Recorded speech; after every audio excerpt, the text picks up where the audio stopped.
Sejam todos bem-vindos ao nosso início de semestre no curso de Análise Econômica.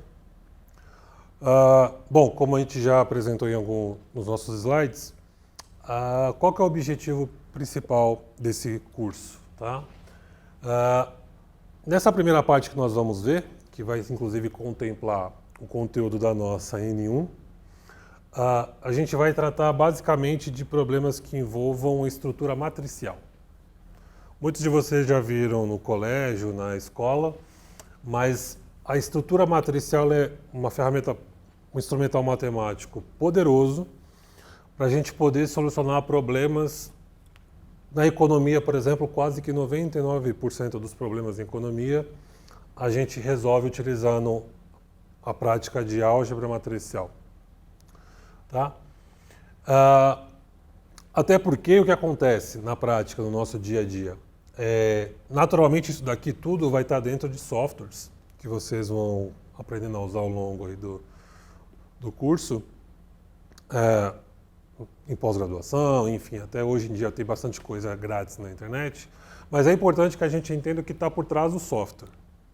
O que o software faz, porque o que a gente costuma dizer, trash in, trash out. Se você não entender direitinho o que o software está calculando, qualquer input de informação que você colocar, ele vai te dar uma informação errada. Então, o que a gente vai fazer nessa primeira aula aqui é entender o porquê da álgebra matricial, por que ela é tão importante assim, quais que são os problemas elementares e o que ela vem a corrigir. Tá bom? É isso que a gente vai fazer, essa discussão que nós vamos fazer. Bom, qual que é a questão? Embora a álgebra matricial seja importante, ainda assim ela sofre algumas críticas, principalmente porque a álgebra matricial acaba tratando somente de problemas lineares. Né? Então, basicamente, a gente está resolvendo problemas, por exemplo, como uma curva de demanda. Né? Então, vamos colocar preço igual ao intercepto menos uma quantidade. Ok? Tanto de demanda quanto de oferta, né?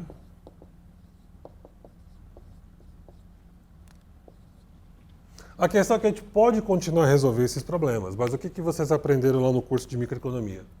Aqui eu tenho só duas variáveis. Eu tenho preço e quantidade e vou achar os dois vetores que vão me dar o equilíbrio. O ponto é que na economia nós temos uma interdependência de várias variáveis. Tá? De várias. E embora a álgebra matricial seja aplicada apenas para sistemas lineares, né? Entretanto, a gente pode linearizar, ou tornar linear, né? Funções desse tipo. Por exemplo, aqui nós temos uma exponencial ax ao quadrado. Se eu aplicar o log aqui, eu consigo transformar isso aqui numa estrutura linear. Tá? Então, mesmo problemas que não sejam necessariamente lineares, a gente consegue fazer uma transformação e resolver matricialmente. Então, por isso que ela é uma ferramenta muito útil. Tá? E aqui a gente vai fazer, talvez algumas coisas no primeiro momento sejam revisão do que vocês já viram na escola, mas a gente vai ver de uma forma muito aplicada. Por exemplo, em algum momento vocês vão ter que resolver esse problema aqui. O PIB de um país, ele depende de um monte de coisas. Nós já vimos que PIB é a soma dos produtos de bens e serviços produzidos dentro de um país durante um determinado período de tempo. Mas na prática, por exemplo, o que você quer saber enquanto economista? Ou que muitas vezes os jornalistas vão te perguntar. Mas como é que juros pode afetar o PIB? Como é que o câmbio pode afetar o PIB? Reforma da Previdência, isso implica num resultado fiscal. Como é que isso aqui afeta o PIB? Isso aqui ocorre, você vai ter o quê? Uma série temporal, porque você tem um aqui, vamos imaginar que isso aqui fosse um Excel. Né? Então aqui, por exemplo, você teria, vamos imaginar um PIB de 2000 a 2018. Então você vai ter aqui ano a ano um valor para o PIB. Então você vai ter uma coluna no Excel, vai ser igual há um valor para juros, no mesmo período, para câmbio, para o resultado fiscal. E assim vai. O que vocês vão aprender lá em econometria e por isso que é importante saber álgebra matricial? Para eu entender o efeito ao longo do tempo de juros sobre PIB, câmbio, etc., quem vai me responder isso são esses coeficientes aqui. Beta 1, beta 2, beta 3. Tá? Qual que é a questão? Não são somente essas variáveis que afetam o PIB, né? Você tem que controlar por mais variáveis.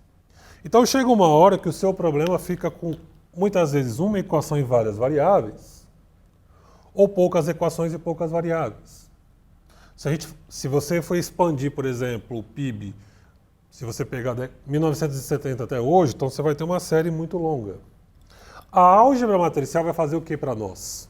Vai pegar tudo isso daqui que for variável, colocar numa matriz só. Esses betas vão estar agrupados em um vetor e ele, de uma vez só, vai calcular para a gente todos esses efeitos. Então, por isso que é importante entender a álgebra matricial. Ela é toda a estrutura que vai nos dar a resposta de quanto que juros afeta PIB, quanto que câmbio afeta PIB, quanto que política fiscal pode afetar PIB. Se tivéssemos aplicados, por exemplo, para o mercado, como oferta e demanda, tá? Eu poderia ter vários bens aqui. Eu estou querendo entender a demanda, por exemplo, sei lá, de alimentos. Tá? Então a gente já sabe que a teoria econômica diz que preço e quantidade tem uma relação negativa. Mas se eu quero estimar, se você, por exemplo, é um estrategista de uma empresa de commodities, e você precisa definir preço, além da quantidade do bem, eu tenho bem substituto. Então vamos chamar aqui de B1, B2, bem substituto. Eu tenho imposto. E por aí vai. Então, tanto de ordem macroeconômica quanto de ordem microeconômica, toda essa álgebra matricial aqui vai estar por detrás. Ok? Bom, isso posto, então a gente vai para os nossos exercícios. Num deles, que é o exercício 1, 2 e 3, o que nós estamos fazendo aqui? Antes de entrarmos em álgebra matricial, se nós tivéssemos problemas dessa natureza, como esses que estão no exemplo, por exemplo, exemplo 1, 2 e 3, como é que se resolvia isso? A gente resolvia por eliminação de variável. Tá? Então, por exemplo, aqui eu poderia ter aqui, ó, uma equação de demanda e uma equação de oferta, por exemplo. Tá? Mas aqui a gente está partindo de um caso genérico. A gente vai do genérico para depois a gente ir para o específico. Então vamos supor que eu ainda não sei a álgebra matricial e eu tenho que resolver esses exercícios que estão aqui. Eu tenho então x menos 3y igual a menos 3, 2x mais y igual a 8. Você precisa saber x e y. Tá? Bom, então, como é que você poderia fazer? De várias formas. Tá? Uma das formas seria você começar a eliminar a variável. Como isso aqui é um sisteminha, né? Então o que você pode fazer? Multiplica a equação 1 por menos 2. Multiplica todo mundo, tá? A equação toda. E aí você começa a eliminar a variável. Vamos começar eliminando x. Então você pegou essa primeira linha, multiplicou por menos 2. Por isso que dá menos 2x mais 6y mais 6. Como isso aqui continua sendo um sistema, você elimina. Só te sobrou y. E agora você acha y igual a 2. Se você achou que y é igual a 2, o que você faz? Pega esse 2, substitui em alguma das funções para encontrar o x. Então o que nós temos aqui nesse sistema linear? Que 3 e 2 é um vetor de solução. Se eu substituir 3 aqui e 2 aqui, isso aqui tem que ser igual a menos 3. E aqui também tem que ser igual a 8. Tá? Então, em sistemas mais simples assim, se a gente simplesmente elimina uma variável ou duas, que a gente vai fazer no exemplo 3, a gente encontra a solução para o nosso problema. Tá? É mais ou menos como se 3 e 2 fossem esses betas aqui. Ó. Tá? A mecânica é a mesma. Tá bom? Para o exemplo 2, a mesma coisa. O que a gente vai fazer é tentar eliminar variável. Aqui a gente fez por x, vamos fazer a mesma coisa para o x aqui também. Tá? Mesma coisa. Do mesmo jeito que eu multipliquei a primeira linha por menos 2, eu vou fazer a mesma coisa aqui. Vou multiplicar essa linha toda por menos 2. Tá? Estou num sistema, né? Então isso vai virar menos 2x, menos 6y, 14. Ok? Bom, quando eu faço isso, o que acontece? Tá? Menos 2x com menos 2x vai cancelar. Isso aqui não vai virar 6y positivo? Então, se isso aqui vai virar positivo com negativo, morreu. Vai sobrar só 14 com 7. 0 igual a 21 não é, né? Não existe isso. Então, o que acontece aqui, nesse exemplo mais simplificado? A gente pode tanto ter uma solução, quanto não ter. Então, não necessariamente existem valores de x e y que satisfazem esse sistema. Tecnicamente, na economia, problemas dessa natureza, a gente diz que você tem um problema de endogeneidade. Tá? O que significa isso? Primeiro, vamos enxergar na matemática. Aqui significa o seguinte, se eu tirar isso aqui, ó, vai ficar mais fácil para enxergar. Antes de sair eliminando variável, vamos... O curso não chama análise à toa. Vamos entender, olhar para isso daqui. Em cima eu tenho x menos 3y. Embaixo eu tenho 2x menos 6y. Salta aos olhos que essa linha de baixo é o dobro da de cima, né? Por isso mesmo é que dá 0. Quando eu multiplico a primeira linha por menos 2, ela vai ter exatamente o mesmo valor com o sinal trocado. Então, quando eu faço essa eliminação, eu não encontro solução. Então, por que não existe solução nesse caso? O nome que nós damos a isso daqui, a gente chama de dependência linear.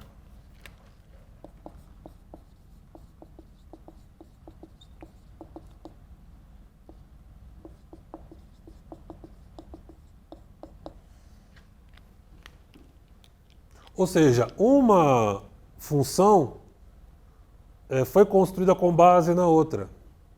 Então você tem uma relação de dependência mútua, onde eles se anulam e você não consegue responder exatamente problemas como esse. Se eu tiver um problema aqui e que juros depende de PIB e PIB depende de juros e vice-versa, eu não encontro os valores de beta. Não consigo encontrar.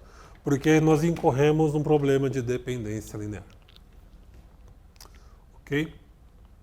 Tá? Isso aqui vai ser muito comum.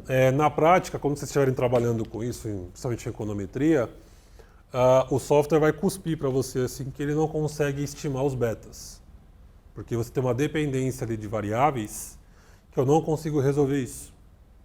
Tá? Então, por isso que é importante fazer essa discussão antes de ir para o software, qualquer coisa assim.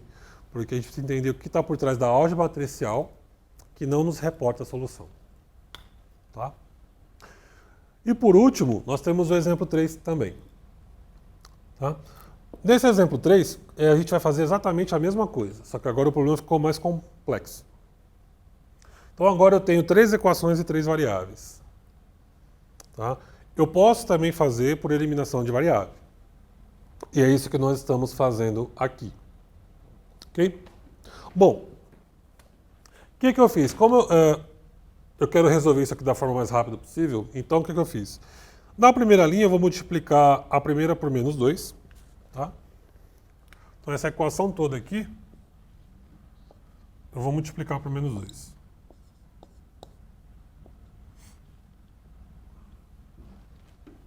Ok? E na de baixo, eu vou multiplicar por menos 3. Tá?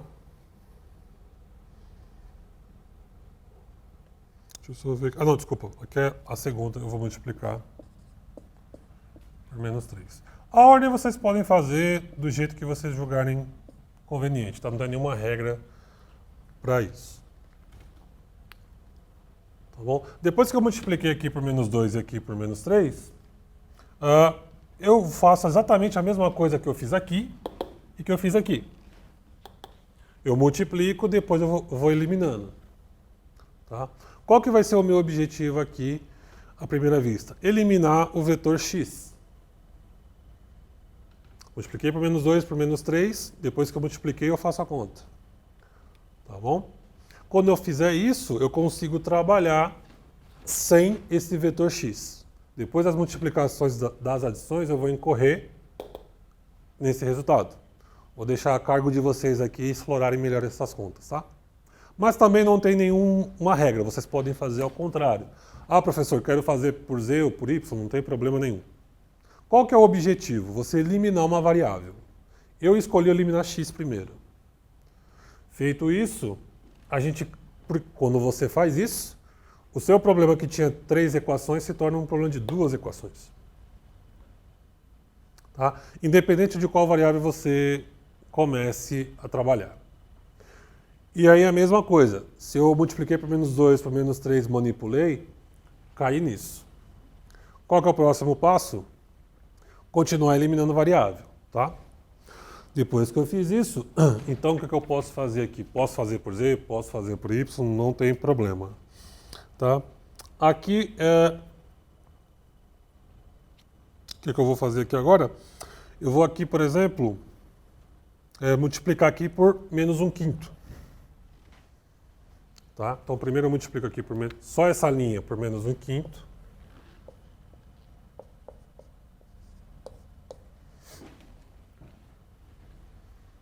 Okay?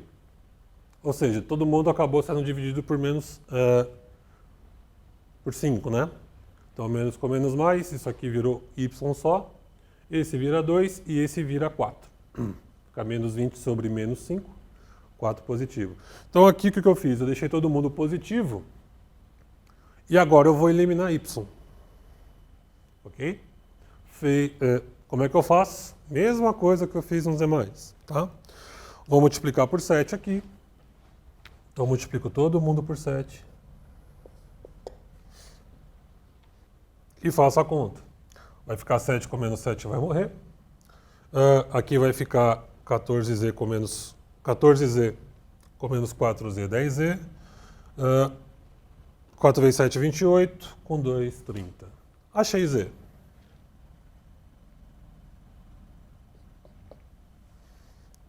Achei um, achei todos. Né? Por quê? Se eu achei que z é igual a 3, se eu voltar para cá, eu acho y. Se eu achei z, achei y, se eu vier para cá em alguma delas, eu encontro x.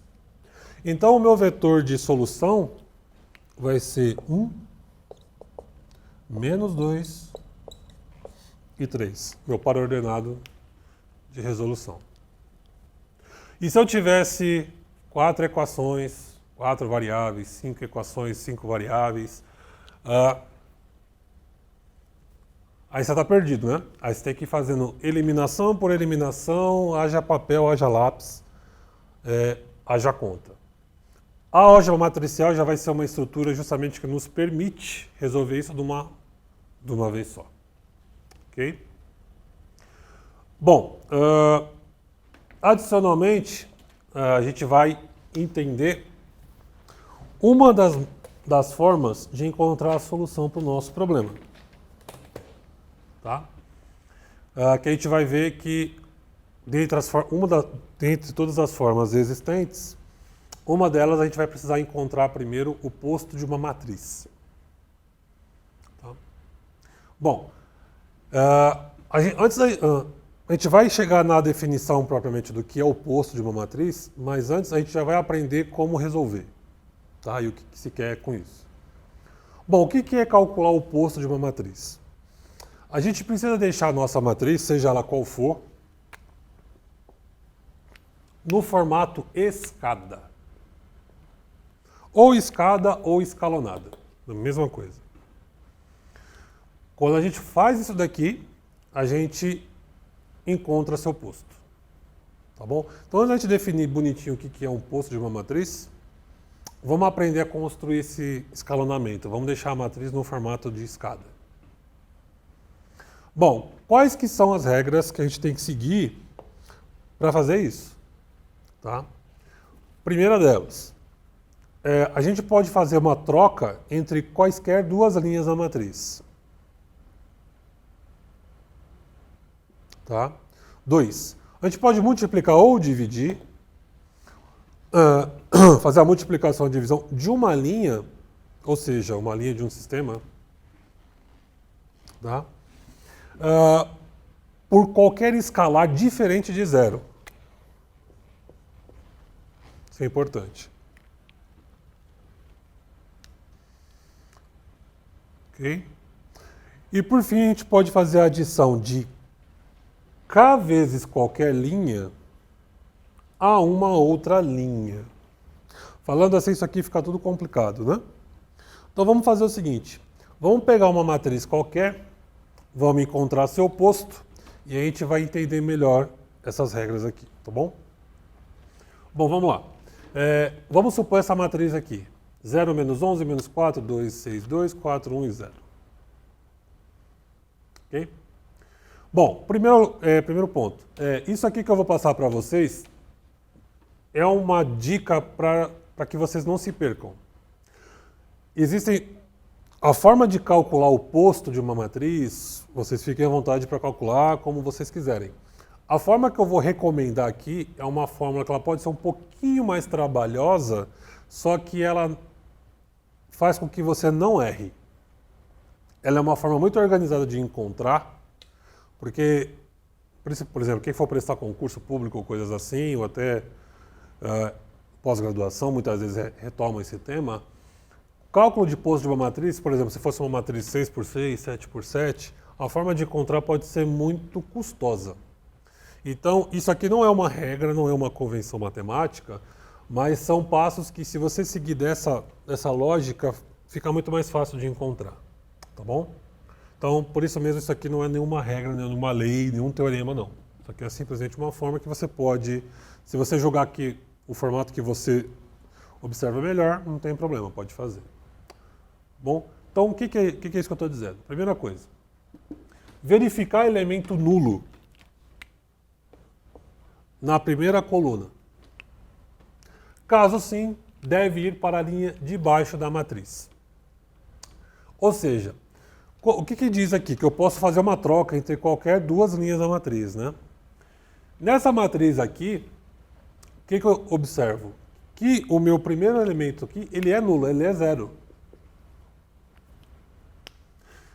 Uma das coisas que ajuda muito no cálculo é se você já pegar esse elemento nulo, então, e trocar. Ele vai vir aqui para baixo e esse aqui vai vir para cima. E a gente vai observar como é que essa troca é importante. Tá? A gente vai entender como é que isso funciona. Por quê? Aonde a gente quer chegar com isso? Essa matriz A aqui, ela tem que virar uma matriz com essa cara aqui, ó. 1, 0 e 0, 0, 1 e 0, 0, 0 e 1. O seu objetivo é transformar essa matriz nisso aqui. Por isso que a gente chama formato escada. Ela tem esse formato aqui, ó. A diagonal principal tem que ser transformada em números 1, de valor 1, e os elementos acima ou abaixo vão ser 0. Se eu conseguir transformar essa matriz nesse formato, eu vou conseguir achar o posto da minha matriz. Então a gente quer transformar essa matriz A nisso aqui. Tá? Então, se eu já tenho o primeiro elemento na minha coluna 0, se eu jogo essa linha para cá, eu já achei o meu valor 0 aqui, ó. Ok? Então, por isso que desse jeito fica mais fácil. Então, eu estou seguindo aqui o que está me recomendando. Troca entre quaisquer duas linhas. Beleza, fiz a troca. Subiu, desceu. Tá? Segundo, remodelar a primeira coluna de A1 para um vetor unitário, porque é isso aqui que a gente quer fazer, né?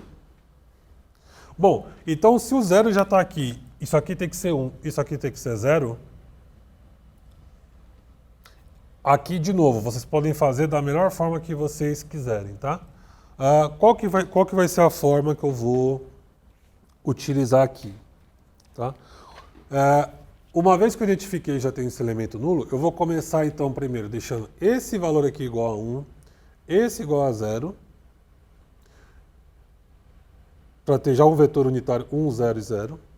O próximo passo, esse ser igual a 1, 0 e esse ser igual a 1. Ou seja, a primeira coisa que a gente vai fazer é tentar construir esse vetor aqui, depois transformar esse 1 e esse em 1. Ou seja, então isso aqui vai virar 1, 0, 0, 1, 0 e 1. Depois disso, vocês vão ver que vai ficar muito mais fácil encontrar. Tá bom? Bom, então como é que eu começo a construir isso? Eu vou usar o segundo item que eu mencionei aqui. Multiplicação e divisão. Então, se esse cara tem que virar 1, eu posso dividir a linha toda por qualquer escalar diferente de 0. Então, eu vou dividir todo mundo por 4. Ou multiplicar por 1/4, que é a mesma coisa. Ok? Então, no próximo quadro, a gente desenvolve isso aqui. Bom, voltando aqui para o nosso segundo e último quadro, nós chegamos nessa estrutura matricial, onde nós vamos chegar no posto de uma matriz, né? Então, qual que é o objetivo que nós fizemos lá? Primeira coisa, nós mudamos as linhas aqui de posição. Essa aqui estava em primeiro, veio para a última e a última subiu. E aí o nosso objetivo é transformar 1, 0, 0,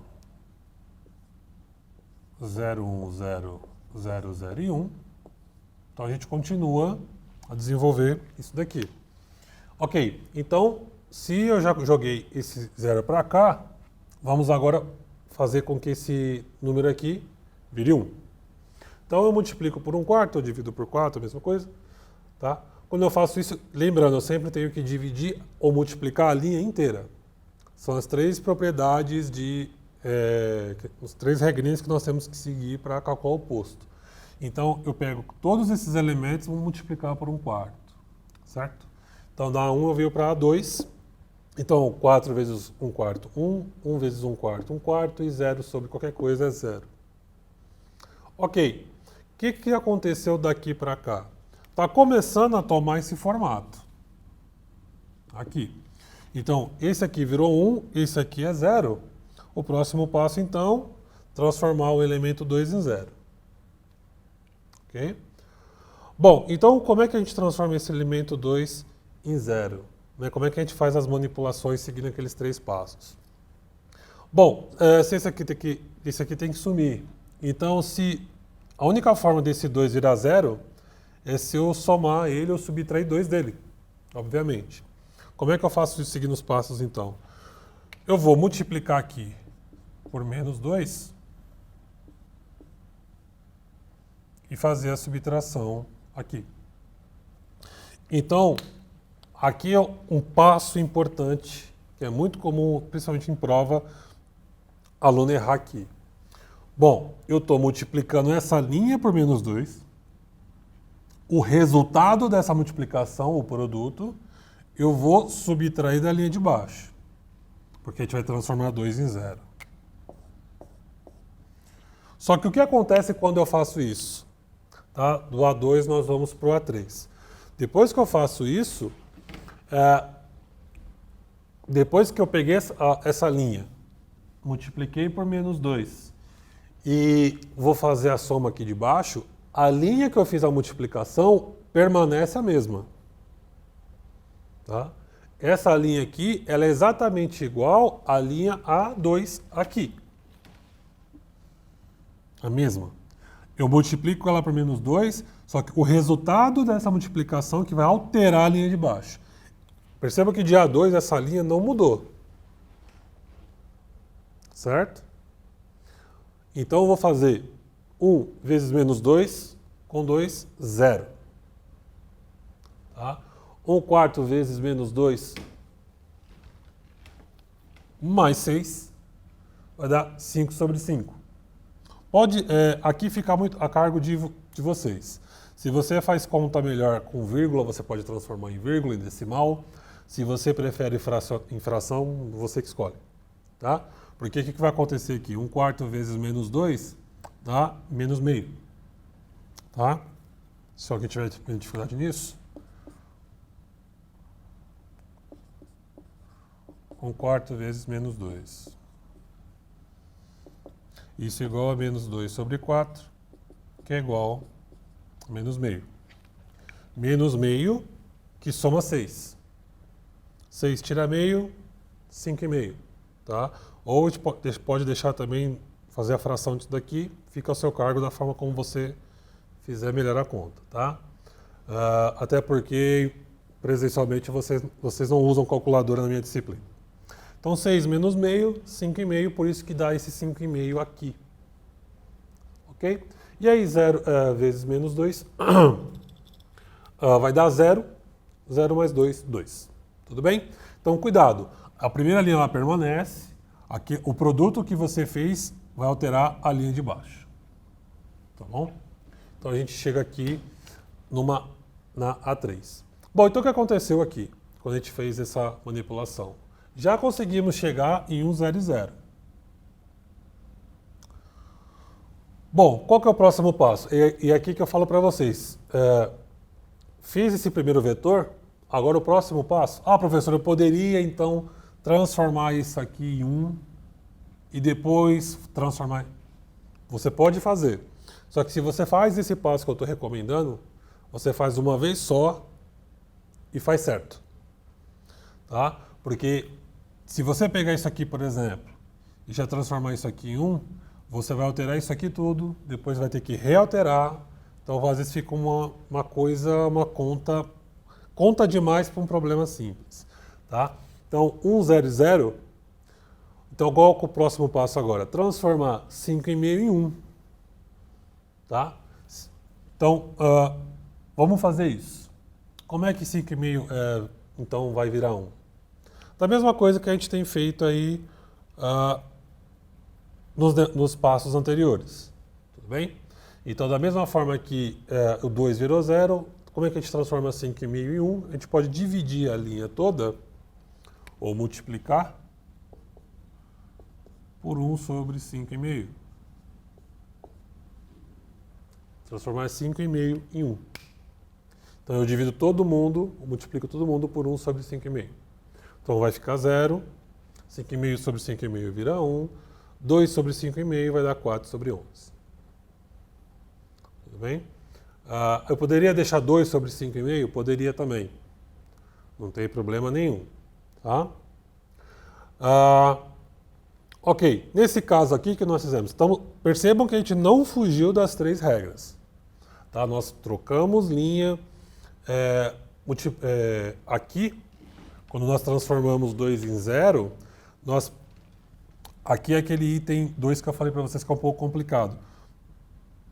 A gente vai somar ou subtrair uma linha multiplicado por um k diferente de 0.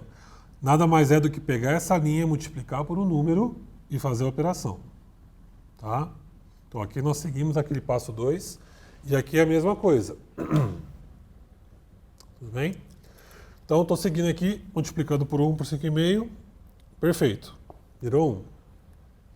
Transformar menos 11 em 0.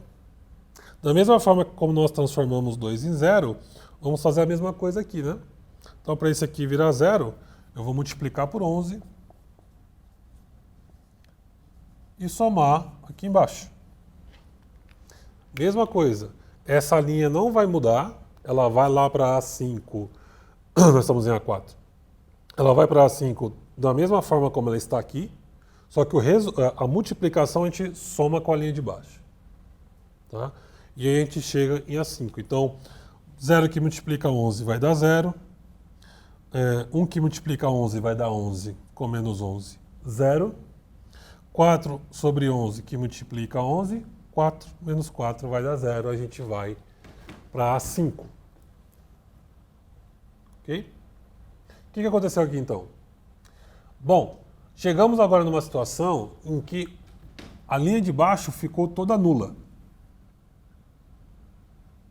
Tá? O que eu posso fazer agora? Absolutamente nada. Qualquer coisa que você tente manipular aqui vai multiplicar por 0. Se eu conseguir anular uma das linhas, seguindo essa lógica de 1, 0, 0, 1, 0 e depois 1, tá? Se não tivesse dado nulo, o que eu faria? Eu continuaria a conta, continuaria essa manipulação, até que esse termo aqui se tornasse 1. Não foi o que aconteceu. Então, como eu cheguei numa linha nula, com isso aqui a gente pode dar a definição de posto, desculpa, a definição de posto de matriz. Ou seja, o posto da matriz A é 2. Por quê? Posto é o número de linhas de uma matriz diferente de 0. Tá? Quantas linhas diferentes de 0 nós temos aqui? 2. Linha igual a 0 é quando todos os elementos são iguais a 0. Se pelo menos um for diferente de 0, essa linha não é mais uma linha nula. Tá? Se esse posto fosse, aqui tivesse o número 1, a gente ia dizer que o posto é cheio. É exatamente essa definição que eu estou dando aqui. O método de escalonamento, que foi o que nós fizemos, escalonamento de matriz, ele se aplica tanto a matrizes quadradas, quanto aquelas que não são. Eu poderia ter uma matriz 3x2, 2x3, 4x3, 5x2. Tá? Mas eu consigo deixar essa matriz no formato escada. A gente quase conseguiu com essa matriz aqui. Tá? Isso vai ser importante porque essa é uma característica que nós vamos precisar para fazer inversão de matrizes. Para que uma matriz seja invertível, tá? Invertível.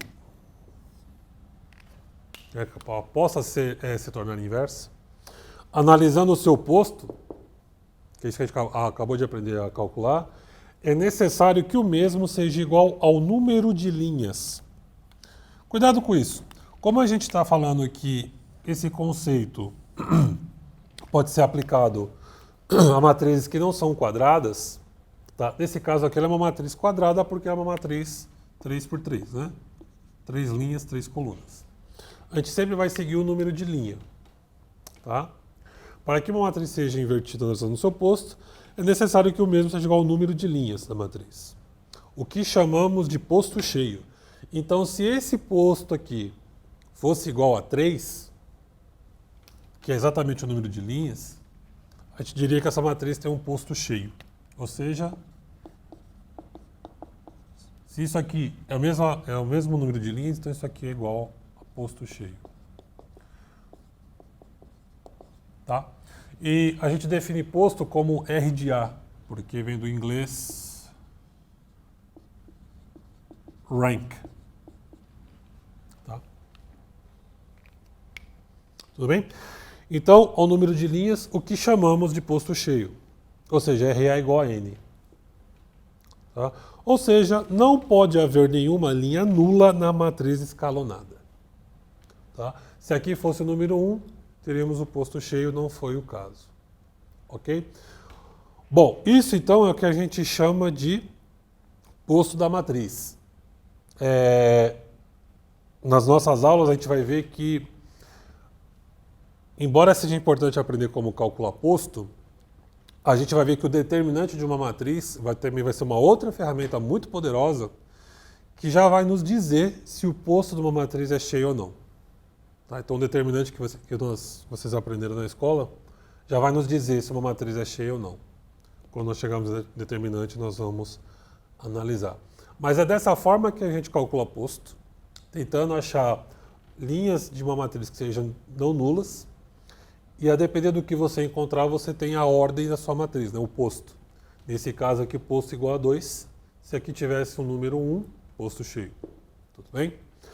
Essa técnica é importante a gente saber bem, porque a gente vai usar esse mesmo procedimento para encontrar a inversa de uma matriz ou o resultado de uma variável usando o método de Gauss-Jordan. Tá? Vamos aqui então, a gente vai ver como é que a gente aplica Gauss-Jordan. Da mesma forma que você calculou o posto. Mesma coisa, a gente vai tentar construir uma matriz escalonada. Só vai ter uma diferença. A gente vai fazer isso construindo primeiro uma matriz expandida. Que nada mais é do que o quê? Vamos ver isso de uma forma aplicada. Vamos pegar esse sistema aqui, onde eu tenho 2x mais y igual a 7 e 4x menos y igual a 5. Tá? De novo, nós temos um sisteminha linear aqui que a gente vai tentar resolver. Ok? O que é a matriz expandida, que eu estou me referindo aqui? Nada mais é do que você pegar os valores que acompanham as variáveis, construir a matriz, que é a matriz de coeficientes, correto? Então, 2, 1, 4 e menos 1, e colocar aqui o vetor de resultado, 7 e 5. Isso aqui é a matriz expandida, simplesmente isso. Tá? Bom, e aí, já que para aplicar a Gauss-Jordan é a mesma coisa que posto, o que a gente vai fazer? Transformar essa matriz aqui também numa matriz escalonada. Então aqui vai ficar 1 e 0, 0 e 1. Tá? Ou seja, então, seguindo o mesmo passo, qual que é o que a gente tem que fazer aqui então? O 2 tem que virar 1. Perfeito? Então a gente vai pegar a linha 1 e dividir por 2. Tá? Então linha 1 dividir por 2. Então, toda essa linha eu vou dividir por 2, eu venho para cá. Então vai ficar 1, meio, 7 sobre 2. Ok? Próximo passo é o 4 virar 0, né? Seguindo sempre essa lógica aqui. Então, como é que 4 vira 0? Tá? Aquelas 3 regrinhas também se aplicam ao Gauss-Jordan. Então, eu vou multiplicar aqui por 4, por menos 4, subtrair aqui. Ou seja, eu vou pegar a linha 2 menos 4 vezes a linha 1. Ok? E a mesma regra se aplica aqui também. Quando eu multiplico aqui por 4, essa linha permanece imutável. Tá? Multipliquei aqui por 4. Aí agora sim, o resultado eu vou fazer menos 0,2. Então, menos 4 vezes 1 mais 4, 0. Menos 4 vezes meio, menos 2. Menos 2 com menos 1, menos 3. 7 sobre 2 que multiplicar 4, menos 5, vai dar menos 9. Então, beleza, aqui, ó, 1 e 0. Próximo passo, menos 3 virar 1. Tá? O que a gente faz então? Multiplica por menos 1/3. 0 menos 1/3, 0. Menos 3 menos 1/3 vai dar 1. Menos 9 com menos 1/3 vai dar 3. Perceba que já está ficando com a cara aqui, ó, 1, 0 e 1. Tudo bem? Último passo, meio tem que virar 0, né? 1, 0, 1. Agora esse aqui tem que virar 0. Como é que eu faço isso?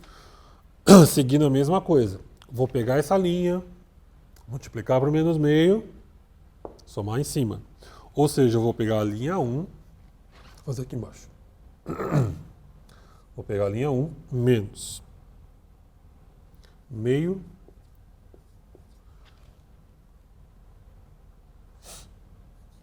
menos meio que multiplica a linha 2. Tudo bem? Multipliquei meio aqui, somo cá de cima. Quando eu faço isso, eu encontrei então o que nós definimos como matriz de identidade. 1, 0, 0, 1. Aqui eu paro a conta, porque é nisso aqui que eu quero chegar. Uma vez, e por isso que eu recomendo a vocês seguirem o mesmo passo que eu falo de calcular, seguindo essa lógica. Primeiro, 1 e 0, depois aqui vira 1, depois aqui vira 0. Porque quando eu faço isso e isso aqui bate, eu já encontrei o resultado. O resultado de x e y que satisfazem esse sistema é x igual a 2 e y igual a 3. Tá? Ou seja, então minha matriz A, 1, 0, 0 e 1. Ou seja, consegui chegar numa matriz no posto dela, uma matriz composto cheio. Tá? Aqui, essa aqui é uma matriz 2 por 2. Então o número de linhas não nulas é igual ao número de linhas da matriz. E qual que é o vetor de resultado? 2 e 3. É a mesma coisa, por exemplo, se vocês não soubessem matriz até aqui, como é que vocês encontrariam o valor de x e y? Isola x, isola y e substitui, correto?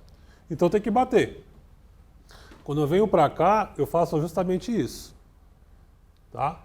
Então, 2x igual a menos 7 menos y mais 7, se eu isolar x aqui, eu chego nessa relação. Tá? Cheguei aqui. Pego o x, substitui na primeira função, isolei x, né? Esse x aqui eu vou substituir nessa segunda aqui. Que é que eu estou fazendo exatamente aqui, ó. Ok? Bom, peguei e substituí aqui, agora é fazer conta. Distribui o 4 aqui dentro e isola y. Isola y, 7 sobre 2, 28 sobre 2 vai passar para o outro lado. Tudo bem? Aplica o distributivo, eu faço a conta. Y igual a 3. Bom, se y igual a 3, se eu substituir y igual a 3 aqui nessa primeira função, eu vou chegar aqui x igual a 2. Que é o mesmo resultado que nós encontramos aqui. Ó. Então, a álgebra matricial, para encontrar inversa de matrizes e resultados, você pode fazer isso pura e simplesmente com a técnica de posto. Porque imagine agora se esse sistema fosse 3 linhas e 3 colunas. Né? Ficaria complicado. E tanto se você fizer por esse método quanto pelo método de substituição, vai bater. Para a gente finalizar a nossa aula de hoje, eu vou deixar aqui um exemplo, junto com o que eu vou deixar nos slides, para vocês fazerem em casa. Ok? Seguindo o mesmo procedimento. Então vamos supor esse sistema aqui, ó. 2x menos 4y